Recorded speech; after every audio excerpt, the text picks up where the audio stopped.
Hmm. So that's your kid. High school dropouts kids really are unattractive. Huh. I unexpectedly ran into my beautiful former classmate Chloe at a fancy restaurant who used to bully me mercilessly during our school days. Chloe even started making sarcastic comments towards my daughter, May, such things as, "Children are ugly because their parents are only high school dropouts. How can you say that to an 11-year-old?" As I clenched my fist in anger, May said, "Hey Dad, why don't we get her fired?" Chloe burst out laughing at May's exasperated remark. "What? Kids of dropouts really are dumb. You think a little girl like you can fire me? This is what's wrong with clueless losers. Listen, there's a whole different world for low lives like you and people like me. We're on completely separate paths, understand? Maybe I should shut that sassy mouth of yours." Just as I was about to step in to stop her, as she came at me, an angry middle-aged man appeared. Seeing him, Chloe's face turned pale. "My name is Ethan, born premature. I was often sick as a child and never really got to play outside. In the apartment complex where I lived with my parents, there were many kids around my age, but they didn't find it fun to play with me, as I would soon start coughing during tag or feel sick during hide and seek. You're no fun to play with, just stay away. Sick people should just stay in bed," they said. Initially, the older kids who were nice to me began to shun me, and soon the younger kids followed suit. Before I knew it, no one would even talk to me at the playground. My parents ran a small town workshop as a subcontractor for a major metal processing company. Busy with work and deadlines, they hardly ever came home.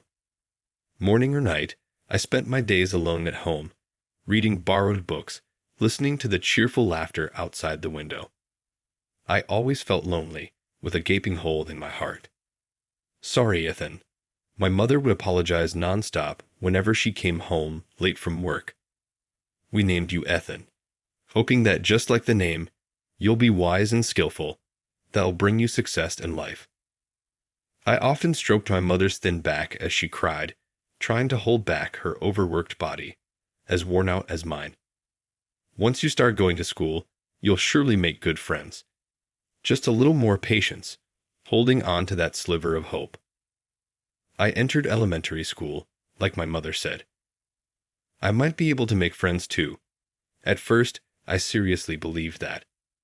But being skinny and frail, I immediately stood out among my peers like a sore thumb.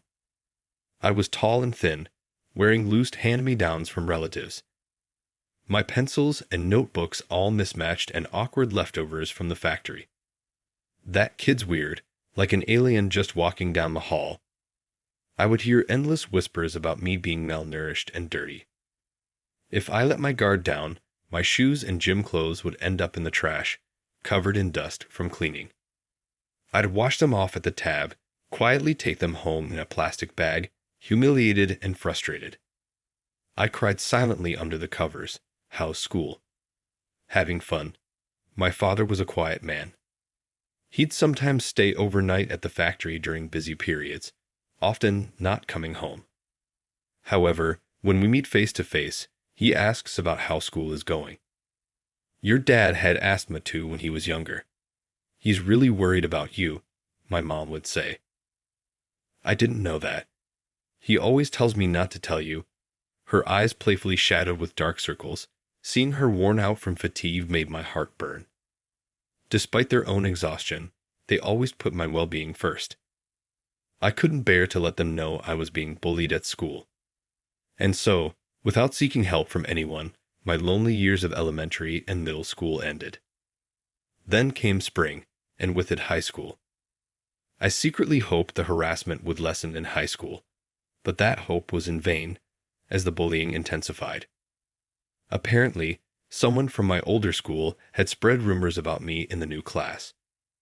Before I knew it, I was cruelly nicknamed Ebola. No matter how poor or badly dressed, did I really deserve to be targeted to this extent? The answer came quickly.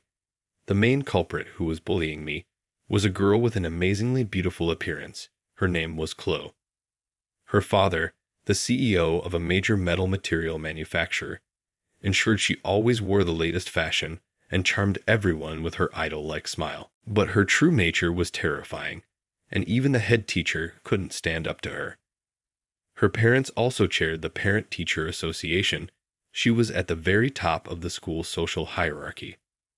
Being in the same class as her marked the beginning of my harrowing bullying journey. "Hey," she called out during the self-study session. I reflexively looked up to find Chloe at the desk, one way, contorting her beautiful face and pinching her nose in an exaggerated manner. "You smell something unclean in this classroom, especially over there." "Oh, it's Ebola." Of course, her shrill voice echoed, and her entourage chimed in.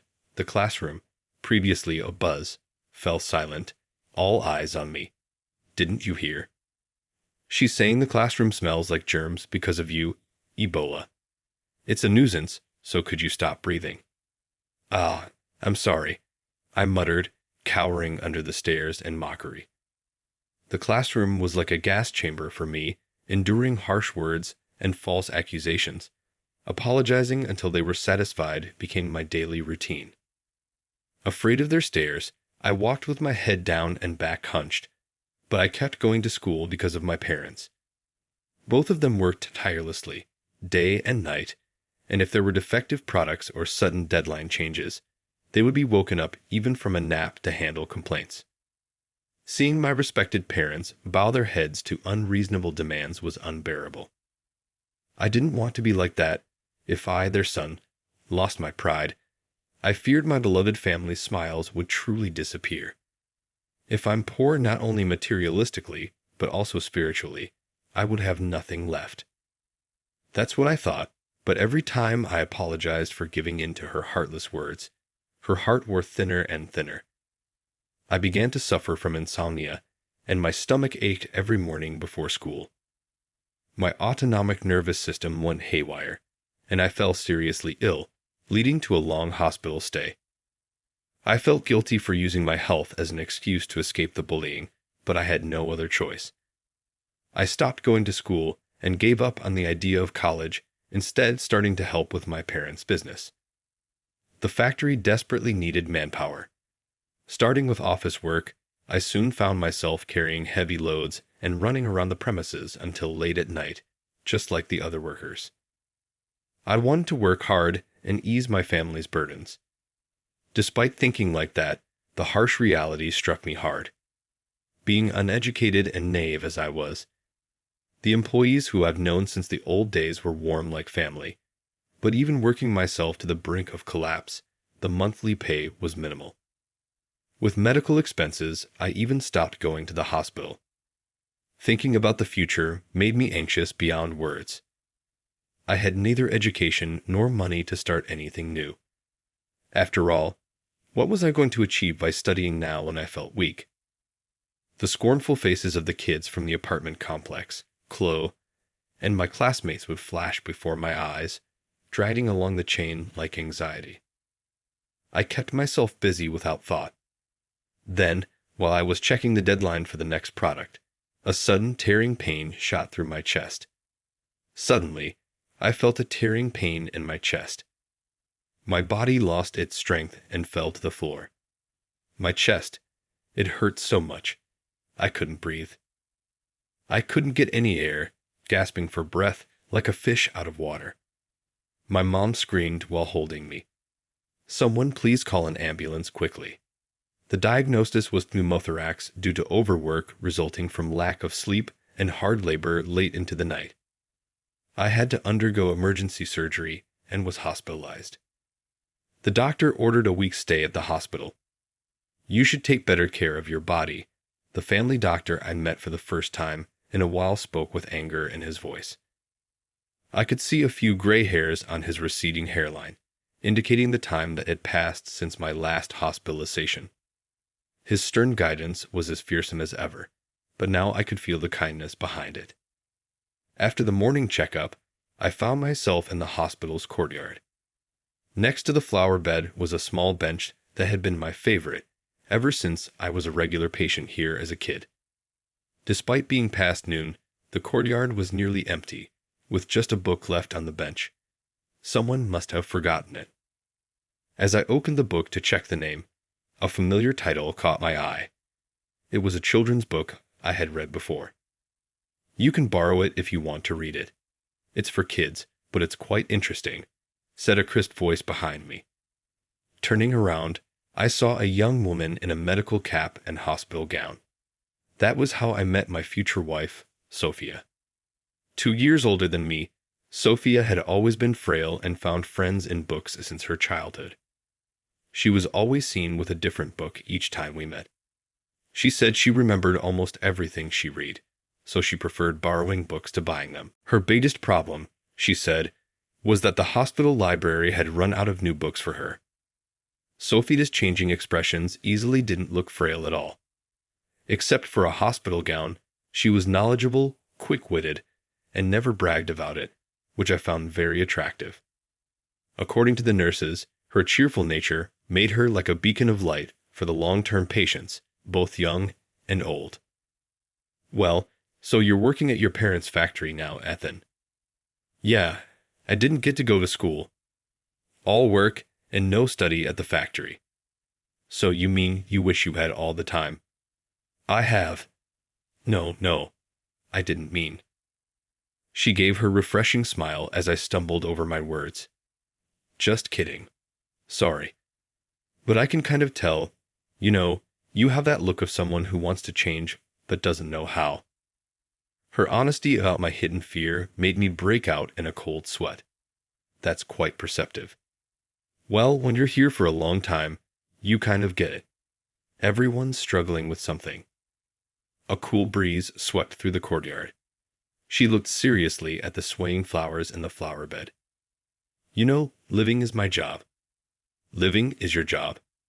"Yeah, to breathe as long as possible, to act cheerful every day, and to not worry my family."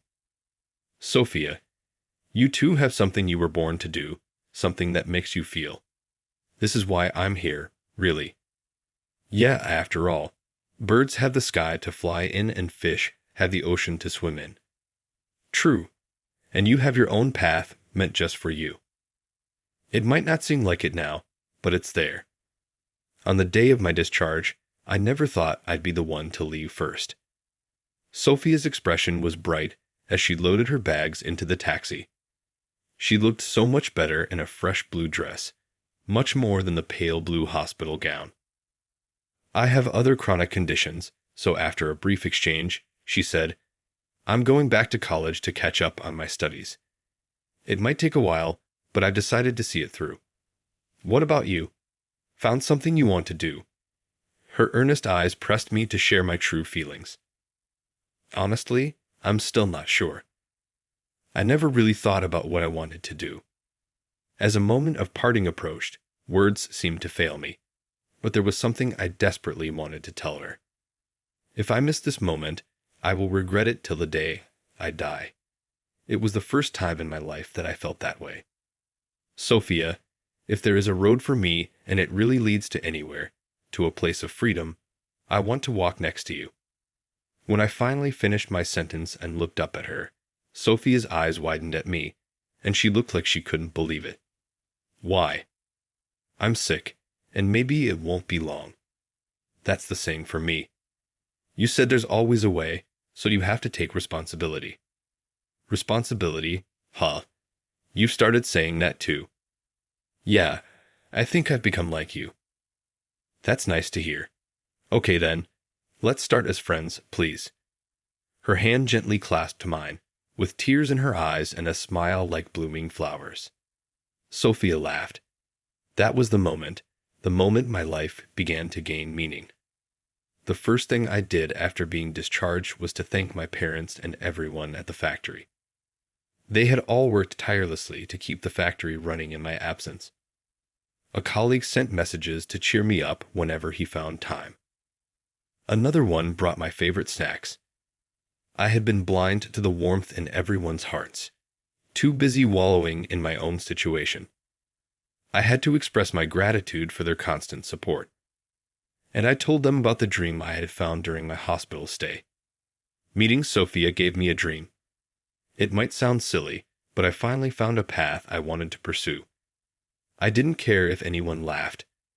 But as I spoke, not a single person did. Isn't this the first time? The first time you said you wanted to do something on your own.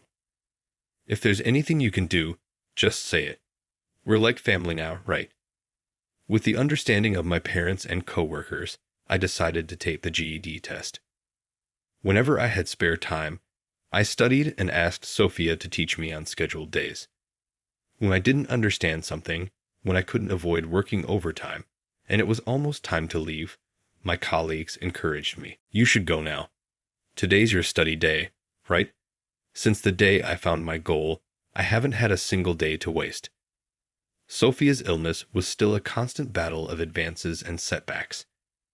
After pausing the exam, I immediately started studying for college admission. Honestly, this was the hardest part of my studies. I sought advice from those around me and desperately searched for an affordable yet good university. During this time, I encountered unfamiliar words, formulas, and diagrams, feeling nauseous with the overwhelming information. I diligently crammed everything from the basics to advanced concepts into my brain, and what is the result of forgetting to eat and sleep and study hard? Amazingly, I passed. I never fully attended school, so I thought I might have to take a gap year. I rushed to the factory where my parents were forgetting to even turn off my computer screen. To my surprise, all the employees had gathered at the factory even though it was their day off. In the break room, there was a feast that looked like my mother and Sophia had prepared it. I never expected everyone to celebrate for me. Thank you all so much for doing this for me. Don't worry about money. You'll pay us back with our future earnings. Just keep giving it your best shot from tomorrow, they said, patting me on the back vigorously. The photo of me with a tear-streaked face has become a cherished memory. Now, then came September, and I became a long-awaited freshman in college. Sophia became a new mom and I a new dad. The ceremony was not held because Sophia didn't want to. This was because that would be a physical burden on her, and she also told me, if you have that much free time, study throughout my college years. I was so immersed in studying that I could only afford a modest ring for Sophia. Despite that, Sophia gave me an irreplaceable gift. After a difficult pregnancy and morning sickness, our beautiful daughter May, who looked just like Sophia, was born. We named her after the month Sophia and I met. Juggling studies and parenting was chaotic, but we managed with the help of my family back home. I would rock May to sleep while reading textbooks and often fell asleep beside her. There were countless times I cried along with her, not knowing why she was crying. Even after graduating and starting my dream job, there was no time to rest. Most of what I studied hardly applied to my job. No matter how much I studied in theory, the practical aspects were entirely different. It was a daily reminder that I was starting from scratch. When I returned home late at night, I would see my wife and daughter holding hands, sleeping. Their innocent faces would instantly wash away the day's fatigue. Laying my hand over theirs, I cherished our happiness. However, these happy days didn't last long. One day, coming home early for the first time in a while, I carried my exhausted sleeping daughter to bed. As we sat drinking tea together, Sophia said, "I have to be hospitalized again the day after tomorrow. My mom will come from our hometown to help. I'm sorry, but please take care of everything else." "Wait, you mean again?" I said. "Yes, the tumor has grown. I've been having severe headaches. When I went for a checkup, they said I need to be hospitalized immediately." "That's serious. Why didn't you tell me?" "I'll take a leave of absence first thing tomorrow morning. I'll go to the doctor with you." "Stop it." Sophia, in an unusually low voice, said something I hadn't heard from her before. "Don't underestimate me. How many years do you think I've been dealing with this illness? Remember what you told me when we first met, Ethan? What's my job? To live. You taught me that, right? So, I'll be fine. You take care of May," saying that Sophia, ever so strong, left without showing any weakness. She began her battle with the illness again, and I left most of the household duties to my mother, who came over to help. My irregular shift work meant I hardly ever saw them at home. I rarely finished work on time, and even on my days off, I was often called in. As soon as I sat down on the sofa at home, I would realize just how exhausted I was. Instant ramen has become a staple for me. After returning home, I didn't care about the flavor. I bought the same brand in bulk out of habit, a life of eating and then falling asleep. My wife would have scolded me for seeing the remains of discarded noodles. May, now in 5th grade, started preparing meals for me. Her gently flavored omelets reminded me of the taste of Sophia's cooking, which I hadn't had in a long time. May, you're really good at cooking. I can only keep going because of you, I told her. One day, as I was praising her cooking as usual, tears streamed down May's face. What are you saying, Dad? If you collapse, I'll be all alone at home. That's why I want you to get some nutrition. Please don't push yourself too hard, she said, holding on to me tightly. I realized the truth in her words. Indeed, looking at myself in the mirror after a shower, I was gaunt and pale, a sight that would worry anyone. Remember, breathe as long as you can, act cheerful every day, and don't worry the family. My wife's cheerful voice from when we first met echoed in my mind. Right, I had decided to protect them. I'm sorry for worrying you, but it's okay. Mom and Dad will never leave you alone. I hugged May, crying, and vowed once again to protect my precious family. When I finally had some free time, I took May to a fancy restaurant. Actually, I was there for a business meeting, but it ended quickly, so we just enjoyed the meal.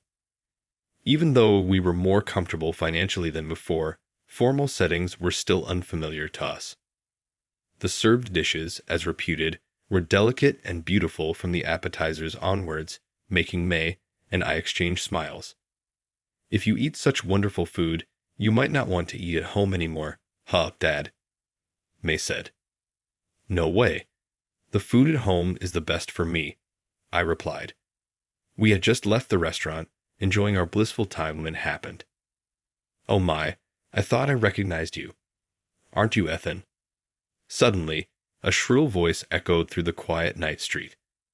Looking over, I saw the woman we had seen in the restaurant earlier, pointing and shouting at us. Even in the light, her strong-willed beauty was unmistakable, and I felt the blood drain from my body. There's no way I can forget it. Ebola. It was the humiliating name I was given back in middle school. You're dirty and unclean. Ebola suits you just fine, right? Everyone agrees, don't they? I remember the days of enduring, looked down upon by Chloe and her classmates, smirking maliciously. Even after all these years, her despicable beauty hadn't changed. In fact, her disdainful expression seemed even more intense. On the contrary, the look on his face that looks down on people seems even more powerful. Chloe and her group had already finished their meal and seemed to have dispersed, so it was a relief that there were no people around. A tipsy Chloe now turned her gaze rudely towards my daughter, standing next to me. So that's your kid. High school dropouts kids really are unattractive, huh? May, standing beside me, faced Chloe, who was about my age, without any sign of fear. Hey, what's with the attitude towards my dad? Why are you so rude? What? I'm just stating the fact that he's a dropout. The one lacking education is you, ma'am. Ma'am, I can't believe this. What a cheeky brat. Dropouts really don't have any manners. Disgusting. May's face went blank at Chloe's harsh words that sent chills down my spine. It was eerie how my quiet daughter seemed more frightening than the furious Chloe. Aren't you from CN? Wait, how does someone like you know about me? Chloe, taken aback, listened as May continued. I often see you on CN. You post a lot, right? May pulled out her phone and opened the CNX app. Chloe was indeed frequently featured. Oh, that. I'm in charge of public relations at CNN. I stand out because I work at a company far removed from dropouts like you. Jealous, aren't you? Chloe seemed eager to brag about her workplace. Her eyes lit up at the mention of CNN. Hey, Dad, why don't we get her fired? I don't want to deal with a company that has such a woman. Chloe laughed at May's exasperated comment. Pah, what a stupid kid. Thinking like a brat like you can get me fired. This is why I can't stand clueless losers. Listen, someone at the bottom like you and someone like me live in different worlds. We're on completely separate paths. Get it? Huh. I don't get it because you're dumb and mean. Just because you have money and education doesn't mean you can say anything you want. Hey, May. May. Furious, May was relentless against Chloe, her pride wounded. That pissed, insolent brat. I should shut your mouth. Just as I was about to intervene, a well-dressed older man appeared. What's going on here? Chloe's eyes widened in shock. Mr. President. May quickly stepped forward.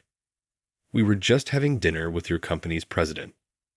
Chloe looked back and forth between us and the president. That's not true, right? You're mistaken. This young lady here is May from the children's balanced cooking class. Chloe stood dumbfounded at the president's words. Wait, May as in the famous children's balanced cooking class? May smiled sweetly in front of the stunned Chloe. May had become known as May from the children's balanced cooking class during my wife's illness. May had cooked for me and shared the photos on social media. Her nutrition-based cooking had become a hot topic, and she is now a very popular children's cooking expert with 2 million followers. Easy cooking made with love for busy parents who tend to be nutritionally unbalanced. Her unique theme resonated with young people and housewives who eagerly replicated her recipes. She's well known just by her handle, May, even without showing her face for privacy reasons. She doesn't reveal her face, but the value of the name May has spread so much in New York that just saying May is enough for people to know who that. Wait, so if you're May, then her father is? Yeah, I studied and became a doctor after all. May's profile included my occupation, so it wasn't surprising she knew. To be honest, I'm still amazed at myself. From being treated as a germ, I became a doctor, helping others. And I specialize in neurosurgery. Every day is tough, keeping up with the latest medical knowledge, but I'm doing it all to cure my beloved wife, Sophia. The matter earlier, please consider our request, the president said, shaking our hands. He had come to offer us the documentary featured by CNN. We declined the offer, May firmly responding to the request we had left pending at the moment. Why would we deal with a company where someone like her insults my dad? She called him a dropout germ. I don't want to work with a company that allows someone to disrespect my respected father. What? That's a lie. Shut up. Got proof? Show it? I'll sue you for defamation. May then pulled out her phone. I've been recording your insults. Maybe I should share this on my TikTok. Chloe, though looking furious, couldn't intimidate May at all. True to Sophia's spirit, Chloe's face turned pale. Wait, you're paler than before. You've got some skin issues. Better get some vitamin A from broccoli and carrots. Want me to send you a recipe? I'll DM you. Chloe collapsed to the ground, defeated. Ethan, I apologize for the distress we've caused. We'll deal with Chloe appropriately. Please reconsider the documentary. Avery looked desperately at him, but he silenced her with a sharp reprimand, leading the matter to Avery. I finally walked away with May towards our home. In the end, we politely refused CNN's offer. Even if it wasn't for Chloe, I think she would still have refused that interview. Sophia is still battling illness, and the most important thing to me is Sophia. May and the family around me. Still, if our family's journey can support someone else, that would be wonderful. Thankfully, Sophia's condition is improving. We may be able to live together as a family of 3 again soon. Later, the incident Chloe caused at the TV station became a significant issue internally. She ruined the opportunity for a documentary with the famous May, which the president himself had requested. Chloe was demoted to a subsidiary company and eventually left due to spreading rumors. Looking back, my long history of being bullied may have been the prologue to meeting my beloved family. What's important is cherishing the people right in front of you, breathing as long as possible, and acting happily every day. And don't worry about your family. Sophia taught me these valuable lessons. Keeping them in mind, I believe we can overcome anything in the future. If Dad hadn't dropped out of school, maybe life would have been different, May mused on the way home. Do you regret our life now? Her furrowed brow and tearful face were endearing. Someday, if I have to do an interview somewhere, if anyone in the world asked me this question, I would answer with pride and a smile on my face. Even if I could choose again, I'd still become a dropout because I know that path leads me straight to Sophia and May.